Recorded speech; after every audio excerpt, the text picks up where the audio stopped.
Hello students, how are you. Previous video में हमने discussion किया था कि how can be balance the chemical equation, कि हम केमिकल इक्वेशन को बैलेंस कैसे कर सकते हैं। इन दिस वीडियो हम डिस्कस करेंगे कि केमिकल रिएक्शन के टाइप्स क्या होते हैं। तो माय डियर स्टूडेंट्स, सीधा बिना टाइम वेस्ट किए आते हैं टॉपिक पे। केमिकल रिएक्शन के आपको 5 टाइप्स देखने को मिलेंगे। कितने? 5। पहला टाइप है कॉम्बिनेशन रिएक्शन, दूसरा टाइप है डिकम्पोजिशन रिएक्शन, और तीसरा टाइप होगा डिस्प्लेसमेंट रिएक्शन, और चौथा टाइप होगा डबल डिस्प्लेसमेंट रिएक्शन, और पांचवा है ऑक्सीडेशन एंड रिडक्शन। ठीक है ना? क्या? Oxidation and reduction. ठीक है ना? जिसको आप कभी फ्यूचर में हो सकता है इन दोनों को मिला के, आप अभी हम आगे चलेंगे तो इन दोनों को मिला के हम लोग रिडॉक्स रिएक्शन भी बोलते हैं। क्या बोलते हैं? Redox reaction. समझेंगे आगे? ठीक है ना? अब देखो मेरे बच्चे, तो सबसे पहले आते हैं हम लोग कॉम्बिनेशन रिएक्शन पे। कॉम्बिनेशन रिएक्शंस क्या होती हैं? Combination reaction, this reaction in which 2 or more substance combines to form a single new substance। यानी कि ये एक ऐसी रिएक्शन होती है जिसमें 2 या 2 से ज़्यादा एलिमेंट्स या कंपाउंड आपस में जुड़ के, 2 या 2 से ज़्यादा सबस्टेंस जुड़ के एक सिंगल सबस्टेंस बनाते हैं। क्या बनाते हैं? एक सिंगल सबस्टेंस बनाते हैं। दोबारा सुनो, ये इस रिएक्शन में 2 या 2 से ज़्यादा एलिमेंट्स या कंपाउंड आपस में जुड़ के एक सिंगल सबस्टेंस बनाते हैं। फॉर एग्जाम्पल, जब मैंने मैग्नीशियम की रिबिन को साफ किया और साफ करने के बाद उसको ऑक्सीजन की प्रेजेंस में जलाया, तो मैग्नीशियम ने ऑक्सीजन के साथ रिएक्शन करके क्या बना लिया? आपस में जुड़ के क्या बना लिया? Magnesium oxide. ऐसे ही जब मैंने हाइड्रोजन की रिएक्शन ऑक्सीजन से कराई, तो हाइड्रोजन और ऑक्सीजन दोनों कंबाइन होके क्या बना रहे हैं? Water, H2O। क्या बना रहे हैं? वाटर। ठीक है ना? ऐसे ही कार्बन की रिएक्शन जब मैंने ऑक्सीजन से कराई, यानी कार्बन यानी कोयला, जब कोयले को मैंने ऑक्सीजन की प्रेजेंस में बर्न किया, जलाया, तो कार्बन ऑक्सीजन के साथ कंबाइंड हो गया और कंबाइंड होकर उसने क्या बनाया? Carbon dioxide. ओके। इसी तरह से जब कैल्शियम ऑक्साइड को हम लोग चूना भी कहते हैं हिंदी में, जो पुताई के काम में आता है ना? तो इस कैल्शियम ऑक्साइड की रिएक्शन जब मैंने वाटर से कराई, तो ये कैल्शियम ऑक्साइड और वाटर आपस में कंबाइंड हो गया। कंबाइंड होने के बाद इन्होंने क्या बनाया? Calcium hydro oxide. क्या बनाया? Calcium hydro oxide. Okay. Now, तो आपने इन सभी रिएक्शन में क्या देखा कि कई सारे सबस्टेंस, 2 या 2 से ज़्यादा सबस्टेंस आपस में जुड़ रहे हैं, कंबाइंड हो रहे हैं, और कंबाइंड होके हर जगह एक सिंगल सबस्टेंस बन रहा है। हर जगह एक सिंगल न्यू सबस्टेंस बन रहा है। इसीलिए इस रिएक्शन को हम लोग कॉम्बिनेशन रिएक्शन कहते हैं। अब कॉम्बिनेशन रिएक्शन बेटा किन किन के बीच हो सकती है? तो कॉम्बिनेशन रिएक्शन एलिमेंट्स और एलिमेंट्स के बीच में हो सकती है। जैसे हाइड्रोजन लिया मैंने, हाइड्रोजन गैस ले ली। अब हाइड्रोजन हमारा एक एलिमेंट है, ठीक है ना? हाइड्रोजन क्या है बेटा? हमारा एक एलिमेंट है। ऐसे ही मैंने क्लोरीन गैस ले ली, तो क्लोरीन भी हमारे लिए क्या है? एक एलिमेंट ही तो है। ठीक है ना? अब क्लोरीन भी एक एलिमेंट है, और इन दोनों एलिमेंट को जब मैंने आपस में कंबाइंड करा दिया, इनकी रिएक्शन करा दी, तो रिएक्शन कराने पे क्या मिला मेरे बच्चों? हाइड्रोक्लोरिक एसिड HCl, वो भी क्या? गैस फॉर्म में मिला। तो 2 एलिमेंट में कंबाइंड होके एक न्यू सबस्टेंस बनाया। ठीक है ना? नेक्स्ट, कंपाउंड और कंपाउंड के बीच में भी कॉम्बिनेशन रिएक्शन पॉसिबल है। ठीक है ना? कंपाउंड और कंपाउंड के बीच में भी। एग्जाम्पल NH3, यहाँ क्योंकि यहाँ पे नाइट्रोजन और हाइड्रोजन दोनों मिलके कंपाउंड बना रहे हैं, तो अमोनिया हमारा एक कंपाउंड हो गया। यहाँ हाइड्रोजन और क्लोरीन मिलके कंपाउंड बना रहे हैं, तो ये भी एक कंपाउंड है।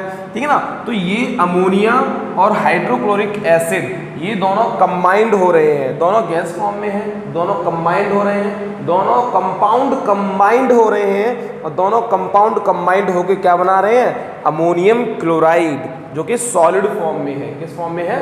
सॉलिड फॉर्म में है। तो समझ में आया ना कि यहाँ पे कंपाउंड और कंपाउंड दोनों आपस में मिलकर क्या बना रहे हैं, एक नया कंपाउंड बना रहे हैं। तो कंपाउंड और कंपाउंड के बीच में भी कॉम्बिनेशन रिएक्शन पॉसिबल है। बेटा एलिमेंट और कंपाउंड के बीच में भी कॉम्बिनेशन रिएक्शन पॉसिबल है। एग्जाम्पल कार्बन मोनोऑक्साइड, क्योंकि कार्बन है और ऑक्सीजन है, दो चीजें आपस में एक फिक्स रेशियो के साथ जुड़ी हुई हैं, तो ये कंपाउंड हो गया। ये कंपाउंड कार्बन मोनोऑक्साइड का जो कंपाउंड है ये हमारे ऑक्सीजन के एलिमेंट के साथ कंबाइंड हो रहा है। ये हमारे ऑक्सीजन के एलिमेंट्स के साथ कंबाइंड हो रहा है और मिलके क्या बना रहा है, कार्बन डाइऑक्साइड। तो यार आपने क्या देखा बेटा, आपने देखा कि कार्बन मोनोऑक्साइड एक कंपाउंड है, ऑक्सीजन एक एलिमेंट है, दोनों मिलके क्या बना रहे हैं, कार्बन डाइऑक्साइड। यानी एलिमेंट और कंपाउंड मिलके भी कॉम्बिनेशन रिएक्शन करते हैं। ठीक है ना मेरे बच्चे, समझ में आ गया।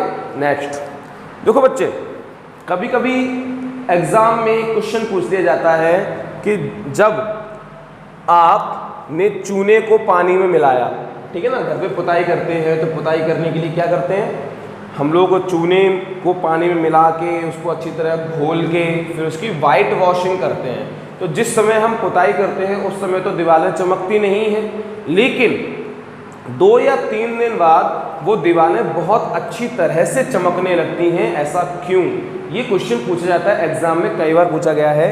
क्या पूछते हैं कि वाइट वॉशिंग करने के बाद, चूने की पुताई करने के 2 या 3 दिन बाद वो दीवारें क्यों चमकने लगती हैं। तो इसका आंसर है हमारे पास कि जब हमने कैल्शियम हाइड्रोक्साइड, भाई जब हमने चूने को पानी में मिलाया, ठीक है ना, चूने को कैल्शियम ऑक्साइड को पानी में मिलाया तो उसने वाटर के साथ कंबाइंड होकर कैल्शियम हाइड्रोक्साइड बना लिया और इस कैल्शियम हाइड्रोक्साइड को हमने पुताई कर दी, अपनी दीवारों पे वाइट वॉशिंग कर दी।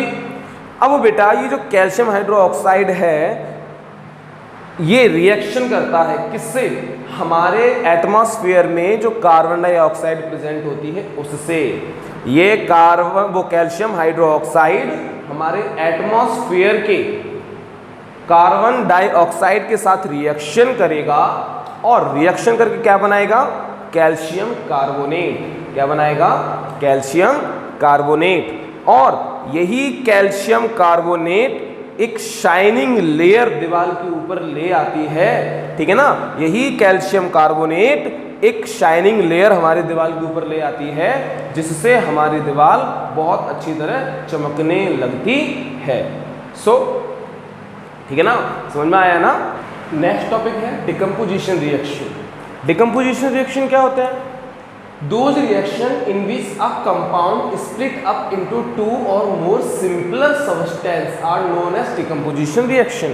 decomposition reaction में कोई एक कंपाउंड स्प्लिट हो जाता है, ब्रेक हो जाता है, टूट जाता है 2 या 2 से ज़्यादा सबस्टेंस में। जैसे एग्जाम्पल यहाँ देख रहे हैं, अभी थोड़ी देर पहले हमने कैल्शियम कार्बोनेट बनाया था, वो कैल्शियम कार्बोनेट को अगर दोबारा से हीट कर दिया जाए तो वो कैल्शियम कार्बोनेट कैल्शियम हाइड्रोक्साइड में चेंज हो जाएगा और उसमें से कार्बन डाइऑक्साइड गैस अलग हो जाएगी। तो आप यहाँ क्या देख रहे हैं बच्चे कि एक कंपाउंड था कैल्शियम कार्बोनेट का, क्या एक कंपाउंड था कैल्शियम कार्बोनेट का, उस कैल्शियम कार्बोनेट के कंपाउंड को हीट किया गया तो हीट करने पे वो कैल्शियम हाइड्रोक्साइड में चेंज हो गया और कार्बन डाइऑक्साइड उसमें से आउट हो गया। तो यहाँ पे एक कंपाउंड 2 भागों में डिवाइड हो गया। इस तरह की जो भी रिएक्शंस होती हैं इनको हम बोलते हैं डिकम्पोजिशन रिएक्शन। बच्चे डिकम्पोजिशन रिएक्शन ठीक अपोजिट होते हैं कॉम्बिनेशन रिएक्शन के। कॉम्बिनेशन रिएक्शन में क्या हो रहा था, 2 सबस्टेंस आपस में जुड़ रहे थे और जुड़ के एक नया सबस्टेंस बना रहे थे, लेकिन यहाँ पे एक सबस्टेंस ब्रेक हो रहा है, टूट रहा है और 2 या 2 से ज़्यादा सबस्टेंस बना रहा है। क्लियर। फिर आता है बेटा, ध्यान रखना जो डिकम्पोजिशन रिएक्शन है वो हीट के थ्रू पॉसिबल है, सनलाइट के थ्रू पॉसिबल है या इलेक्ट्रिसिटी के थ्रू भी पॉसिबल है। यानी कि डिकम्पोजिशन रिएक्शन कराने के लिए हमें इन तीनों में से किसी एक की आवश्यकता होती है और अलग अलग डिकम्पोजिशन रिएक्शन अलग अलग वेज में होती हैं, तरीके से होती हैं। हीट, सनलाइट और इलेक्ट्रिसिटी ये क्या काम करते हैं? ये एनर्जी प्रोवाइड करते हैं, किसी भी केमिकल रिएक्शन को एनर्जी प्रोवाइड करते हैं, जिससे वो सब्सटेंस, वो कंपाउंड दो या दो से ज़्यादा सब्सटेंस में ब्रेक हो जाता है। ठीक है ना? ये तीनों किसी भी कंपाउंड को एनर्जी प्रोवाइड करते हैं, जिसकी वजह से वो कंपाउंड दो या दो से ज़्यादा भागों में डिवाइड हो जाता है। अब बारी आती है थर्मल डिकम्पोजिशन की। थर्मल डिकम्पोजिशन क्या है कि when the decomposition reaction is carried out by heat. समझना, जब भी कोई डिकम्पोजिशन हीट के थ्रू होगा, किसके थ्रू होगा? कोई भी डिकम्पोजिशन अगर हीट के थ्रू होता है तो उस डिकम्पोजिशन रिएक्शन को हम लोग थर्मल डिकम्पोजिशन रिएक्शन कहेंगे।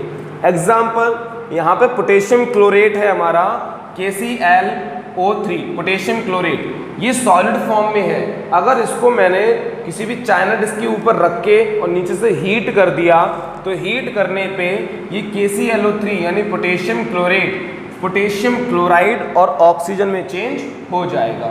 ठीक है ना? पोटेशियम क्लोराइड और ऑक्सीजन में चेंज हो जाएगा। तो यहाँ पे जो डिकम्पोजिशन हो रहा है आप खुद देख रहे हैं, यहाँ किसकी जरूरत पड़ी? हीट की। इस वाले डिकम्पोजिशन में किसकी जरूरत पड़ी? हीट की। तो ऐसा डिकम्पोजिशन जिसमें हीट की जरूरत पड़े, ऐसे डिकम्पोजिशन रिएक्शन को हम लोग थर्मल डिकम्पोजिशन रिएक्शन बोलते हैं। Next type, photolysis. फोटोलाइसिस क्या है? When the decomposition reaction is carried out by sunlight। कई बार क्या होता है कि हम लोग सनलाइट में या धूप में कोई चीज़ खुली छोड़ देते हैं तो कुछ देर बाद देखते हैं उसकी फॉर्म ही चेंज हो जाती है, वो अलग हो जाता है ना, बिल्कुल डिफरेंट हो जाता है। वो फोटोलाइसिस रिएक्शन होती है। फोटोलाइसिस रिएक्शन में सनलाइट के थ्रू डिकम्पोजिशन होगा। किसके थ्रू होगा? सनलाइट। आप सब जानते ही हैं फोटो। फोटो का मतलब क्या होता है? फोटो आता है फोटोन से। फोटो किससे आता है? फोटोन से। और फोटोन का मतलब क्या होता है? लाइट। कौन सी लाइट? सनलाइट। इसलिए ये कह रहे हैं कि जो डिकम्पोजिशन रिएक्शन सनलाइट के थ्रू होती है उसको हम फोटोलाइसिस कहते हैं। जैसे AgCl यानी सिल्वर क्लोराइड। अगर सिल्वर क्लोराइड को मैंने वहीं चाइना डिश के अंदर रख दिया, यानी एक प्लेट में, कांच की प्लेट, इसको चाइना डिश कहते हैं, प्लेट में रखा और डायरेक्ट सनलाइट के सामने रख दिया तो बेटा इस पर सनलाइट पड़ना शुरू हो जाएगी।